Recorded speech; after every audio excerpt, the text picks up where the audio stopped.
if you look above you, you've got a bunch of heavy timbers. And the trusses, those are trusses and they're arched. And nothing secret about them. That's what makes them bowstrung. Technically, it's not an absolute bowstrung. This is called a ribbed arch. But for our purposes, there is no difference. The bowstrung, a cable is stretched across here with turnbuckles that you can actually tighten. The ends of the trusses rest on what are called buttresses. This is an internal buttress here. Usually you'll see that the outside of the wall is not just skin flat. It's at each buttress, they'll create a beam pocket to set those trusses in. In this particular building, they've chosen to pour the concrete on the interior, and they're not obvious from the exterior of this building. In part, why these buildings are also so dangerous is the fact that they've been defying gravity for this building, I'm guessing, probably 60 plus years. Not to mention there's termites have been trying to get at them, and just the typical leaks in the roofing that occur over that period of time, and before they actually notice them, there's oftentimes wood rot that occurs in these things.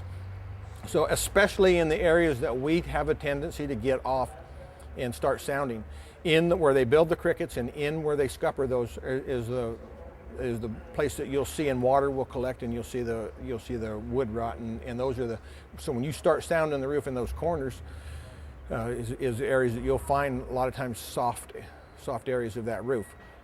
As you look up into this, you can see that with the sheeting that we talked about from the exterior of this building, the sheeting goes actually along the curvature of that building.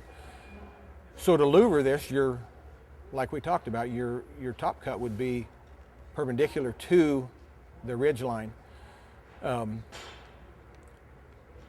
The trusses, these are wide span trusses. I'm just estimating here. I'm guessing that this building is probably 50 feet wide, and that these trusses are 20 feet on center apart. If you lose the integrity of one truss, then you have a section of roof that's unsupported that spans probably 40 by 50, which is 2,000 square feet, that might catastrophically collapse all at the same time, which is bigger than most houses that we go on, if you think about it from that perspective. If you look right here, there's a post that is supporting, and I'm not picking on this guy's building, this is what occurs in most all of these buildings. At some point in time, there was enough cracking of that beam that they felt like they needed to support it, so they have welded that post in there. That's unprotected steel. We know what that does when exposed to fire. And it would be usually catastrophic type collapse if you lost that beam member right there, that column. This is a sprinkled building. Unfortunately, the arrangement of the interior and there's not too heavy a fire load in this building today. That can change from day to day, from time to time. If you look at the office space here, this is what we talked about. It is unusual in this building in that there was no obvious air conditioning units up on top of this roof, and usually you see evidence of that, but this is something that occurs in here.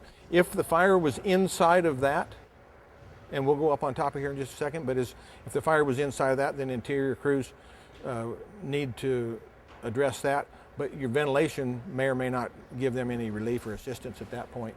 Let's go up and take a look up top.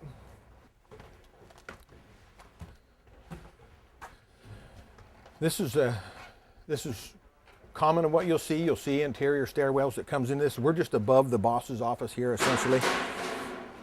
Interior crews go inside, they pull ceiling, and then they hit something. And basically what they're hitting is this decking that we're walking on here.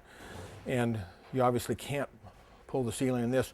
So if this was a structure fire and there was involvement with these trusses, interior crews that use this as their access point are actually probably about 30 feet inside of this building, inside of the main structure, before they can actually determine whether or not the actual structure, the main overstructure, is involved in this.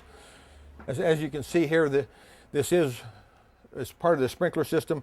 You'll see a drop over there. It's barely discernible there, but it drops down into this office, and these office spaces are sprinkled also, which is a benefit. If you stand right here and look, this is the area that we talked about that I prefer to make the inspection hole. As you can see all the way down through those trusses, and so that you can kind of get some idea whether there's any kind of truss involvement with this. If that's what's burning, then we're off of it and we're out of it.